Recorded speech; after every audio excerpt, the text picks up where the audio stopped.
అమెరికాలో 2 పార్టీలున్నాయి. ఒకటి డెమోక్రాట్స్, రెండోది రిపబ్లికన్స్. ట్రంప్ రిపబ్లికన్ పార్టీ వాడు.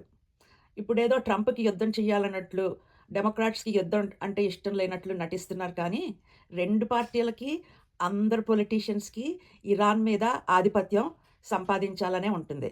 అందులో ఇద్దరికీ ఎవ్వరికీ డిఫరెన్స్ లేదు.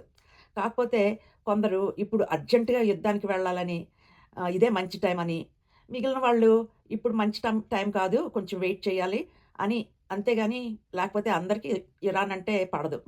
ఒబామా డెమోక్రాటిక్ పార్టీకి చెందినవాడు. వాడి టైంలో వాడు కూడా ఇరాన్‌ని అటాక్ చేయాలనే ఉండింది.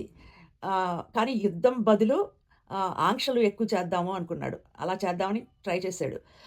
కొన్ని కొన్ని సార్లు యుద్ధం ఎంత భయంకరమో, ఆంక్షలు కూడా అంతే ఎక్కువగా ఉంటది. ఎందుకంటే అక్కడ ఇరాన్‌కి ఎవ్వరు ఏమీ అమ్మకూడదు, ఇవ్వకూడదు. అప్పుడు మరి ప్రజలు ఆకలితో చచ్చిపోతారు కదా! లేకపోతే అవసరమైన వస్తువులు లేకుండా చేసేస్తారనమాట.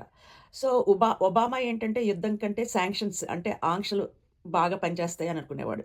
చివరికి ఇరాన్ న్యూక్లియర్ ప్రోగ్రాము కొంచెం మానుకుంటే దాని మీద శాంక్షన్స్ అంటే ఆంక్షలు తగ్గిస్తామని ఒప్పందం చేసుకున్నాడు.